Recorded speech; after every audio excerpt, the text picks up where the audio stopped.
Liberty Tamil நேயர்களுக்கு வணக்கம். இன்றைய நேர்காணலில் நாம் சந்திக்க இருப்பவர் பத்திரிகையாளர் கோட்டீஸ்வரன் அவர்கள். வணக்கம் சார். வணக்கம். ஒன்றிய அரசுக்கு அடுத்த சிக்கல்களாக 2 மாநில தேர்தல்கள், அதாவது ஊபியில் இடைத்தேர்தல், மகாராஷ்டிரா தேர்தல். இல்லை, ஊபியில் ஏற்கனவே பாஜக உட்கட்சி பூசல் டெல்லி வரைக்கும் போய் ஒரு பெரிய பூதாகரமாக இருக்குது. இந்த சூழலில் காங்கிரஸும் சமாஜ்வாதி கட்சியும் கூட்டணியை பிரித்து அவங்க சுமூகமாக தேர்தலில் போட்டியிடுறாங்க. இந்த ஊபி இடைத்தேர்தலும் மகாராஷ்டிரா தேர்தலும் பாஜகவுக்கு எப்படி இருக்குன்னு நீங்கள் பார்க்குறீங்க? வருகின்ற இந்த 2 தேர்தல், உத்தரப்பிரதேசத்தினுடைய இந்த இடைத்தேர்தலும் மகாராஷ்டிரத்தினுடைய சட்டமன்ற பொது தேர்தலுமே பார்த்திங்கன்னா இந்திய திருநாட்டுக்கு ரொம்ப ரொம்ப ஒரு முக்கியமான ஒரு தேர்தல். இது பாரதிய ஜனதா கட்சிக்கு இந்த தேர்தல் எப்படி முக்கியம் அப்படின்றதை தாண்டி நாட்டு பொதுமக்களுக்கு இது ரொம்ப முக்கியமான 2 தேர்தல். காரணம் என்னென்னா, உங்களுக்கு இந்த ஆட்சி மாற்றம் என்பது கிட்டத்தட்ட காங்கிரஸுக்கு சாதகமாகவோ இல்லை இந்திய கூட்டணிக்கு சாதகமாகவோ வர ஒரு சூழ்நிலையில் ஒரு சில மாநிலத்தில் பிஜேபி நல்லா பண்ணி, அதாவது இவ்வளோ பெரிய ஒன்றிணைந்த ஒரு இந்தியாவில் 2 மாநிலங்களுடைய வாக்கு விகிதாச்சாரங்கள் மாறுனுச்சு. ஒன்று ஆந்திர பிரதேசம், இன்னொன்று ஒரிசா. இந்த 2 காரணங்களால் பார்த்திங்கன்னா உங்களுக்கு பாஜக திருப்பி ஆட்சியில் இருக்கிற மாதிரி ஒரு சூழ்நிலை. இதை தாண்டி நீங்கள் மற்ற இடங்கள் எல்லாமே ஒப்பீடு பண்ணி பார்த்தீங்கன்னா எல்லா மாநிலமே பாரதிய ஜனதா கட்சிக்கு ஒரு பெரிய பின்னடைவு. அப்போ இந்த பின்னடைவை பாரதிய ஜனதா கட்சிக்கு அதிகமாக பரிசாக கொடுத்த 2 மாநிலங்கள் எதுன்னு பார்த்தீங்கன்னா, ஒன்று உத்தரப்பிரதேசம், இன்னொன்று மகாராஷ்டிரா. அப்போ உத்தரப்பிரதேசத்தில் பார்த்திங்கன்னா உங்களுக்கு பாதிக்கு பாதி சமாஜ்வாடி கட்சி காங்கிரஸ் கட்சி கூட்டணி வெற்றி பெற்று விட்டார். அங்கே டபுள் இன்ஜின் சர்க்கார்னு பேசப்பட்ட அந்த அரசாங்கம் இருக்குது. இந்துத்வானுடைய லெபார்டரி. இந்துத்வா அப்படின்னா உத்தரப்பிரதேசத்தில் இருக்கிற மக்கள் எல்லாமே ஏற்றுக்குருவாங்க. அவங்களுக்கு ஸ்ரீராம், ஓம் ஸ்ரீராம், ஓம் ஜெய் ஸ்ரீராம் அப்படி அந்த மாதிரி சொல்கிற விஷயங்கள் அவங்களுக்கு பிடிக்கும். இஸ்லாமியர்களை தவறாக ஒரு விஷயங்கள் பேசுகிறதோ இல்லை மத அடிப்படையில் நம்ம பிரச்சாரம் பண்ணால் வெற்றி எளிதாக பெறக்கூடிய மாநிலம் இது அப்படின்ற மாதிரி ஒரு பாரதிய ஜனதா கட்சி ஒரு நம்பிக்கை இருந்தது. அந்த நம்பிக்கையில் ஆணிவேரில் சுற்றி வச்சு அடிக்கிற மாதிரி அடித்து உடச்சிட்டாங்க யார்? அங்கே இருக்கிற பொதுமக்கள். நாங்கள் அப்படிலாம் கிடையாது, நீங்கள் நினைக்கிற மாதிரி மக்கள் நாங்கள் கிடையாது, எங்களோட எண்ணோட்டம் வேறு, எங்களோட குணாதிசயங்கள் வேறு அப்படின்றது தான் உங்களுக்கு வாரணாசியில் பிரதமருக்கு வாக்கு விகிதாச்சாரம் குறையிறதுக்கு காரணம். ராகுல் காந்தி போய் பிரச்சாரம் பண்ண இடத்துல வாக்கு விகிதாச்சாரம் கூடிய காரணங்கள். அதுக்கப்புறமா உங்களுக்கு அமேதியில் ஸ்மிருதி இரானி அவர்கள் தோல்வி. அதுக்கப்புறமா உங்களுக்கு ராமர் கோயில் கட்டின அயோத்தியா இருக்கக்கூடிய அந்த தொகுதியிலே ஒரு தோல்வி. அப்போது இது மாதிரி உத்தரப்பிரதேச வாக்காளர்கள் இப்படி ஒரு தரவுகளை காட்டிவிட்டு இதுக்கு பிறகு ஒட்டி இன்னொரு தேர்தல் வருகிறது. அப்போது அந்த மாதிரி ஒரு தேர்தல் வருது, இடைத்தேர்தல் வருதுன்னும் போது 10 தொகுதி, 10 சட்டமன்ற தொகுதிக்கு தேர்தல். இந்த 10 சட்டமன்ற தொகுதியில் கிட்டத்தட்ட ஆல்ரெடி போன தேர்தலே 5 சட்டமன்ற தொகுதி சமாஜ்வாடி கட்சியிடம் வசம் உள்ளது. அவங்க ஜெயிச்ச தொகுதி. அதான் அவங்க ஒரு சிலது ராஜினாமா பண்ணிட்டு இப்போ திருப்பி பாராளுமன்றத்துக்கு நின்று நிறைய பேர் ஜெயிச்சிருக்காங்க. அதனால் அங்கே வேக்கன்சி வருது. அப்போது சட்டமன்ற தேர்தலுமே இப்போது அகிலேஷ் யாதவ் என்ன சொல்லியிருக்காருன்னா, பாரதிய ஜனதா கட்சியில் யாரெல்லாம் அதிருப்தியில் இருக்கீங்களோ, ஏன்னா அந்த கட்சியில் அதிருப்தி இருக்குது. இன்றைக்கி ஒரு 3 பிளவுகளாக பிரிஞ்சிருக்கிறாங்க. ஒன்று துணை முதலமைச்சர் அவரோட ஒரு அணி, அமித்ஷா அவர்கள் சொல் பேச்சு கேட்டு நடக்கக்கூடிய தன்மை படைத்து அவர்கள் இன்னொரு அணி, அதுக்கப்புறமா உங்களுக்கு யோகி ஆதித்யநாத் அவரோட பாணியில் செயல்படக்கூடியவர்கள், அதாவது ஆர்எஸ்எஸ் பிஜேபி அப்படின்னு ஒரு கோரு, அமித்ஷா அவர்களால் இயக்கப்படக்கூடிய அமித்ஷா மோடி அவர்களால் இயக்கக்கூடிய ஒரு குரூப்பு, இன்னொரு குரூப் யோகி ஆதித்யநாத். அப்போது இதை சமாஜ்வாடி கட்சியினுடைய தலைவர் அகிலேஷ் யாதவ் கண்டுபிடித்தார். அப்போ அவர் என்ன பண்ணுறாருன்னா, அதிருப்தியில் யாருன்னா அதுதான் இங்கே வாங்க, நாங்கள் சேர்த்துக்கிறோம், ஒன்றும் பேர் ஆட்சி அமைச்சுக்கோங்க, ஆமாம் ஒன்றும் பிரச்சனை கிடையாது அப்படின்ற மாதிரி சொல்கிறார். அப்போ இது என்னன்னா, வழக்கமாக பிஜேபி தான் இதெல்லாம் மற்ற கட்சிக்கு பண்ணும். வாஷிங் மிஷின் உங்ககிட்ட இல்லை, எங்ககிட்டயும் வாஷிங் மிஷின் இருக்குது, நாங்களும் வாஷிங் மிஷினுக்கு தயாராகிட்டோம். அதாவது ஒரு கூச்சமோ நாச்சமோ, என்னடா மற்ற கட்சியில் இருக்கிறவங்களை நம்ம அப்படி கூப்பிடுறோமே வெளிப்படையாக, நாட்டு மக்கள் என்ன நினைப்பாங்க அப்படிலாம் அகிலேஷ் யாதவ் பார்க்கல. நீங்கள் பண்ணீங்க, இதையே நான் உங்களுக்கு திருப்பி பண்ணேன், அதுக்கு நான் தயாராக ஆகிட்டேன் அப்படின்ற அந்த ஒரு சமிக்கையை காட்ட ஆரம்பிச்சிட்டேன். இன்னும் கிட்டத்தட்ட பார்த்திங்கன்னா அவங்களுக்கு ஒரு 2.5 வருஷம் ஆட்சி காலம் டைம் இருக்குது. அப்படி இருக்கும்போது ஒரு பார்லிமெண்ட் தொகுதியில் இந்த மாதிரி ஒரு பெருவான தோல்வி சந்தித்து விட்டு 10 சட்டமன்ற தொகுதியில் நீங்கள் தேர்தலும் வருது, நீங்களும் வாங்க அப்படின்னு கூப்பிடுறது பாரதிய ஜனதா கட்சிக்கு தூக்கத்தை தொலைத்து விட்டு. இப்போ அவங்க வந்து என்ன இப்படிலாம் சொல்கிறாங்க, நீங்கள் கொஞ்சம் பேர் வந்தீங்கன்னா நம்ம ஆட்சியை காலி பண்ணிடலாம் அப்படின்றாங்க. இப்போ தான் தோற்றோம் பார்த்தா ஸ்டேட்டையே காலி பண்ணுறோன்னா இந்த சைடு வந்து யோகி ஆதித்யநாத் சொல்கிறீங்க, நீங்கள் ஓவர் கான்ஃபிடென்ஸாக இருக்கீங்க, இதை குறைங்க, நான் அதை சொன்னேன் கேட்கல, தோற்று போயிட்டீங்க அப்படின்னு இவர் வேறு ஒரு சைடு சொல்கிறாரு. எதிர்க்கட்சி நடனா இந்த மாதிரி மிரட்டுற மாதிரி இருக்குது அகிலேஷ் யாதவோட தோரணை அப்படின்னு போது, அப்போ எதிர்க்கட்சிகள் வந்து ஒரு தோரணையாக அங்கே உத்தரப்பிரதேசில் வந்து விட்டார்கள். அப்போ உத்தரப்பிரதேசனால் பாதி தூக்கம் என்பது பாரதிய ஜனதா கட்சிக்கு இனிமேல் கொஞ்சம் கொஞ்சமாக போயிடும். இப்போ இதுனா தூக்கம் போச்சு. இன்னொரு சைடு தூக்கமே வராத ஒரு சூழ்நிலை இருக்கும் மகாராஷ்டிரத்தை பார்த்தோம்னா. அந்த தொடர் பீதியிலே வச்சுருக்கிறது உத்தவ் தாக்கரே அவர்கள். அப்போது இங்கேயும் வந்து மகாராஷ்டிரத்தில் பார்த்திங்கன்னா 48 தொகுதியில் 47க்கு இல்லை வந்து 17 வந்து பாரதிய ஜனதா கட்சி, 30 வந்து காங்கிரஸ் கூட்டணியில் இருக்கக்கூடிய உத்தவ் தாக்கரே தலைமையிலான மகா அகாதி.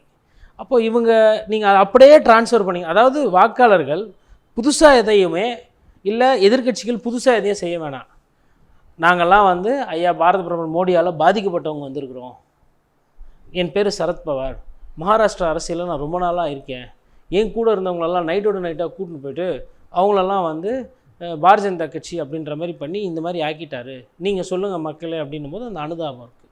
உத்தவ் தாக்கரேக்கு அந்த அனுதாபம் இன்னும் ஜாஸ்தி.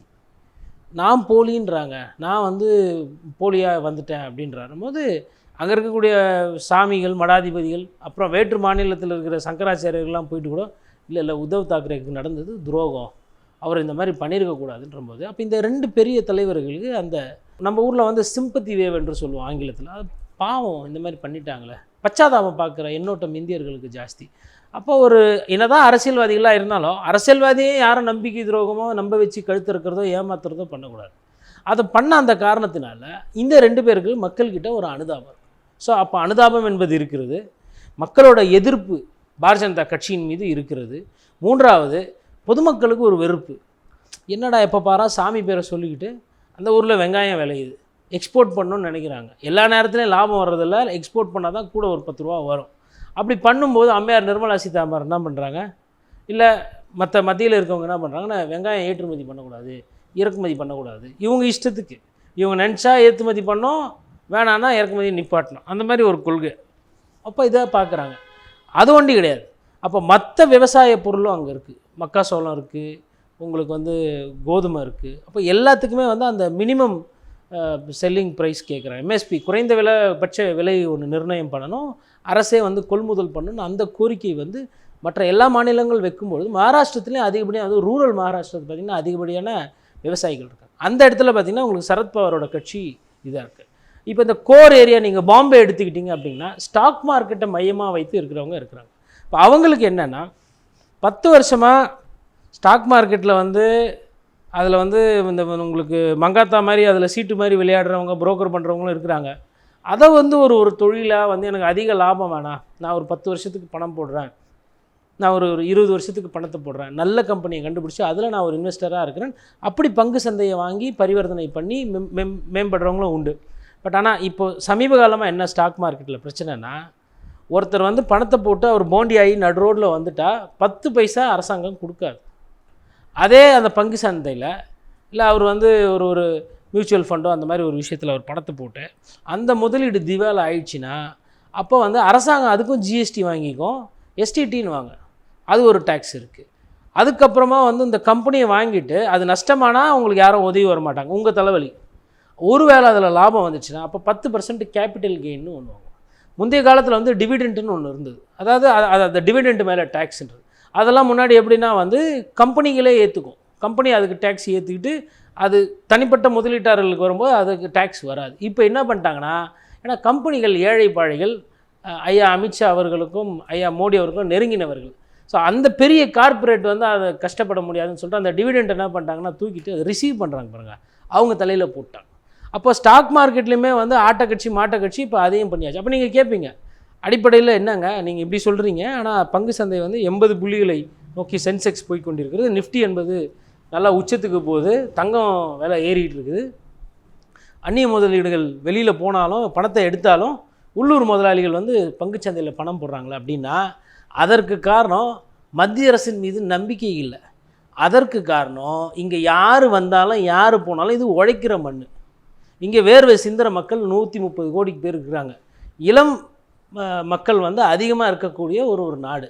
அப்போ இந்த நாட்டை வந்து சர்வதேசத்தில் இருக்கவங்க எப்படி பார்க்குறாங்கன்னா, இது முன்னேறும், இது மேலை நோக்கி வரும், இதனுடைய பொருளாதாரம் 3 மடங்கு 4 மடங்கு 5 மடங்கு வரும் அப்படின்றது வல்லுநர்களோட பார்வை. இப்போ இவங்கெல்லாம் இல்லை அப்படின்னா இதனுடைய வளர்ச்சியே வேறு, இதனுடைய வீரியமே வேறு. இவர்களால் தான் இது 80 சென்செக்ஸ் பாயிண்டில் இருக்குது. ஒருவேளை அம்மையார் நிர்மலா சீதாராமன் மொழி ஒரு ஒரு ஒரு புரியாத புதிர் போடக்கூடிய ஒரு அமைச்சர் இல்லாமல் இன்னும் ஒரு நல்ல சிறப்பான அமைச்சர் இருக்குமே ஆனால் இந்த நேரம் அது வந்து 1 lakh மார்க்கு தாண்டி இருக்கும். அட்லீஸ்ட் ஒரு 95,000 அந்த பெஞ்ச் மார்க்கை தாண்டி இருக்கும் இண்டெக்ஸ். அப்போ இவங்க தான் வந்து கடிவாளம் போட்டு இந்த வளர்ச்சி என்பதை தடை பண்ணுறது இவங்க தான். இப்போ மகாராஷ்டிரத்தை நம்ம பார்த்தோன்னா இப்போ உள்ளூர் பிரச்சனைகள் நான் சொன்னேன், அதை தாண்டி வந்து அங்கே முனிசிபல் கார்பரேஷன் எலெக்ஷனே நடத்துறதுக்கு ஒரு பயம். நடத்தினா வந்து சேனா ஜெயிச்சிச்சுன்னா, அதாவது உத்தவ் தாக்கரே தலைமையில் இருக்கிற சிவசேனா ஜெயிச்சு விட்டது என்றால் ஏக்நாத் ஷிண்டேவோட நிலைமை என்ன ஆகும் அப்படின்றது. அதுக்கப்புறம் இப்போது மோடி அவர்கள் மையமாக வைத்து ஒரு தேர்தலை சந்தித்து படுதோல்வி. இப்போ அடுத்து வந்து ஏக்நாத் ஷிண்டே அவர்களையா இல்லை ஃபட்னாவிஸை வைத்து அவர்கள் தேர்தலை சந்திப்பாங்களான்றது கேள்விக்குறி. மோடி அளவுக்கு இவர்கள் 2 பேருக்கு அங்கே அந்த அளவுக்கு வந்து பரிட்சயம் கிடையாது. இதெல்லாம் இப்போ கூர்ந்து கவனிக்கும் போது மகாராஷ்டிரத்துலேயும் பேயடி காத்துக்கிட்டு இருக்குது பிஜேபியோட தலைமையிலான கூட்டணிக்கு. அப்போ இந்த 2 மாநிலமே இவர்களுக்கு ஒரு நெருக்கடி கூட. மக்களுக்கு வந்து பாரதிய ஜனதா கட்சிக்கு எதனா செய்தி சொல்லணும்னா இந்த கட்சிகளை வந்து ஜெயிக்க வைத்து அந்த பெரிய தேசிய கட்சியை தோற்கடித்து கூட செய்தி சொல்லக்கூடிய வாய்ப்பு வந்து மக்களுக்கு இருக்குது. அவங்க செஞ்சுருக்கிறாங்க. பாராளுமன்ற தேர்தலில் இதை செய்து காட்டிய மக்கள் திரும்பி செய்யறதுக்கு அவங்க ஏன் மாட்டாங்க? திருப்பி மறுபடியும் அது நடக்கிறதுக்கு அதாவது அந்த வாக்குகள் அப்படியே பதிவு ஆனாலுமே பாரதிய ஜனதா கட்சிக்கு பின்னடைவு. நீங்கள் சொன்னது போல் ஊபி ஆகட்டும் மகாராஷ்டிராவாகட்டும் மக்கள் பாராளுமன்ற தேர்தலில் ஒரு பாடம் புகட்டியிருக்காங்க. ஆனால் இந்த முறை வந்து பாஜகவுக்கு ஒரு சிக்கலான காலகட்டம் இல்லையா? அதாவது இப்போது ஊபியில் யோகி ஆதித்யநாத் தன்னை நிரூபித்து ஆக வேண்டிய ஒரு காலகட்டத்தில் இருக்கிறாரு. அவருக்கு எதிராக பாஜக மேலிடமே அவருக்கு எதிராக இருக்கும் பொழுது அவர் சமூகம் அவரை ஈஸியாக விட்டுறாரு. அதனால் ஊபியில் அந்த முறை வந்து யோகி வந்து கைப்பற்றுவார்னு சொல்கிறாங்கல்ல. அதாவது யோகி அவர்கள் கைப்பற்றுவாருன்னு சொன்னால் நீங்கள் 3 முறை வந்து தொடர்ந்து ஜெயிக்கிறீங்க அப்படின்னா நீங்கள் வந்து ஒரு சாதாரண ஒரு அரசியல் ஆளுமையாக இருக்கக்கூடாது. ஒரு ஒப்பற்ற தலைவராக இருக்கணும். 1. 2வது எதிர்க்கட்சிகளுடைய பலவீனத்தன்மை ரொம்ப முக்கியம். இப்போ குஜராத்தில் வந்து தொடர்ந்து வந்து பாஜக ஜெயிக்குதுன்னா அங்கே காங்கிரஸ் வந்துட்டு ரொம்ப நாளாக தூங்கிட்டு இருக்குது, படுத்து பெட்ஷீட் எல்லாம் எடுத்து போட்டு உள்ள படுத்து தூங்கிட்டு இருக்கிறாங்க. இப்போ தான் அவங்க எழுப்புறதுக்கு ராகுல் காந்தி போயிருக்கிறாரு, குஜராத்லேயே மாறுன்றாரு. பட் இங்கே வந்து அகிலேஷ் யாதவ் அப்படி கிடையாது. கொஞ்சம் பேர் வந்துருங்க, ஆட்சி நம்ம பண்ணிக்கலாம், எதுக்கு இவங்ககிட்டலாம் கஷ்டப்பட்டுட்டு இருக்கீங்கன்ற மாதிரி அந்த அரசியல் பார்வை, அந்த புரிதல் இருக்குது. அப்போது மெயின்பூரிலேயோ இல்லை வந்து முக்கியமான லோக்சபாவில் வந்து நான் கான்சென்ட்ரேட் பண்ணணும் அப்படின்னு சொல்லிட்டு சட்டமன்ற பதவியை வந்து ராஜினாமா செய்துவிட்டு பாராளுமன்றம் போகிறாங்க. அப்போ பாராளுமன்றத்தில் என்னோட அந்த குரல் இருக்கணும், அங்கே உண்டான வேலைகள்லாம் பண்ணிவிட்டு அது முடிக்கும் போது பாருங்கள் கிட்டத்தட்ட சட்டமன்ற தேர்தல் வரும்போது திருப்பி மேபி அதை ரிசைன் பண்ணிட்டு கூட இங்கே வரலாம். அப்போ அந்த ட்ராக்ஷன் என்று சொல்வார்கள், பாராளுமன்றத்துக்கும் சட்டமன்றத்துக்கும் மாறி மாறி போகக்கூடிய அந்த தன்மையை வந்து அவர் காட்டிவிட்டார்.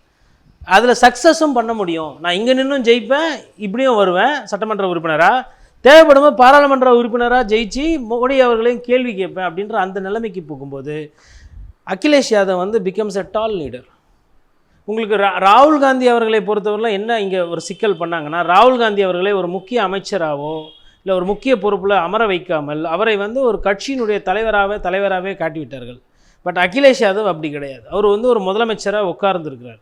அவர் ஒரு பாராளுமன்ற உறுப்பினராக வரும்பொழுது இன்றைக்கி நேதாஜி, அதாவது முலாயம் சிங் யாதவ் அவர்கள் மறைந்து விட்டார்கள். இன்றைக்கி அகிலேஷ் யாதவ் தன்னோட அந்த தனி கட்டுப்பாட்டில் இருக்கிறார். அப்போ அந்த தனிப்பட்ட கட்டுப்பாட்டில் இருக்கும் பொழுது மக்களுக்கு ஆல்ரெடி ப்ரூவ் பண்ணியிருக்காரு அப்படின்னும் பொழுது என்ன ஆகுதுன்னா, உங்களுக்கு யோகி அவர்களை 10 ஆண்டு காலம் பார்த்து விட்டார்கள்.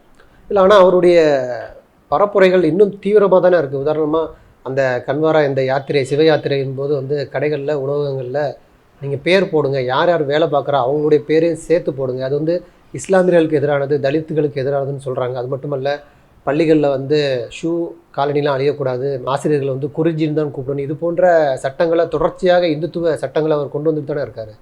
இல்லை, அதாவது தோல்வி பத்தலன்னு அர்த்தம். இன்னும் கொஞ்சம் பண்ண அதாவது நம்மளோட சிந்தனை எப்படி இருக்குன்ற மாதிரி மற்றவங்களையும் எதிர்பார்க்கக்கூடாது. இப்போ உதாரணத்துக்கு மத நல்லிணக்கம் என்பது உங்களுக்கு காஷ்மீர்லேருந்து கன்னியாகுமரி வரை நிறைய இடத்துல ஊறி இருக்குது. இப்போ நம்ம ஊர் எடுத்திங்கன்னா கூட வந்து உங்களுக்கு தஞ்சாவூர்லலாம் வந்து மொஹரத்தப்போ தீ மிதிக்கிற வழக்கம்லாம் இருக்குது. இப்போ என்ன மொஹரத்துக்கும் அமாவாசைக்கும் அப்துல் காதருக்கும் என்ன சம்பந்தம் அப்படின்னு ஒரு பழமொழி இருக்கும்.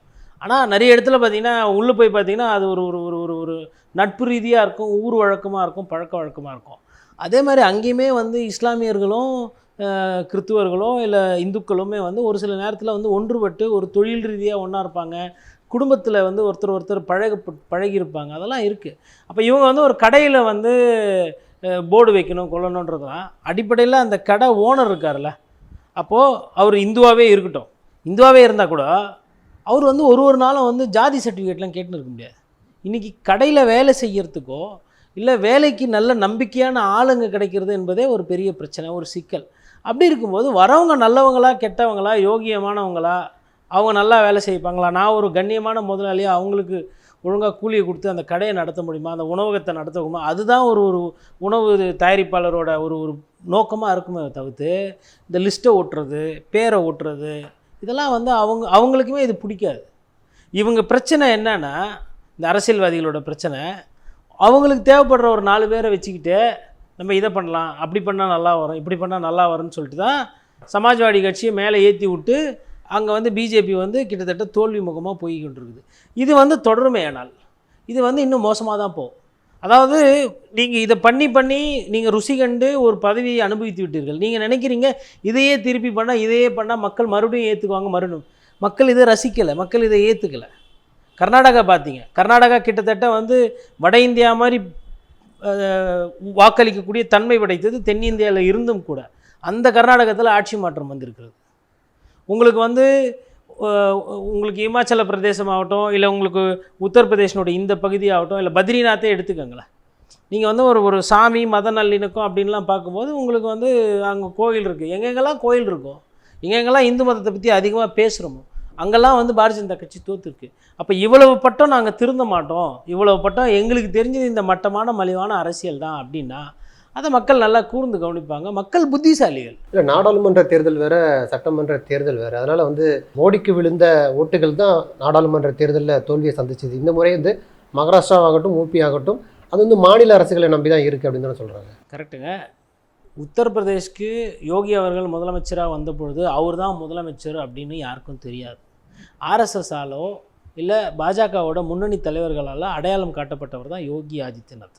அதற்கு முன்னாடி அவர் பேர் வந்து பரிச்சயம் கிடையாது. அவரோட மூத்த நிர்வாகிகள், மூத்த அரசியல்வாதிகள், பாஜக தலைவர்கள் இருந்தும் கூட அவரோட பேர் பரிந்துரைப்பட்டது. இப்போ ராஜ்நாத் சிங் அவர்களை வந்து நீங்கள் உத்தரப்பிரதேஷ்க்கு முதலமைச்சராக இருக்கிறீங்களா அப்படின்னு கேட்டால் நான் தாராளமாக இருக்கிறேன், பழைய பாக்கி எனக்கு கொடுக்கவே இல்லை, அத்வானி எப்படி ஓரம் கட்டிங்களோ அதேமாதிரி பண்ணிட்டீங்க, ஒரு திருப்பி போகிறதுக்கு தயாராக இருப்பார்.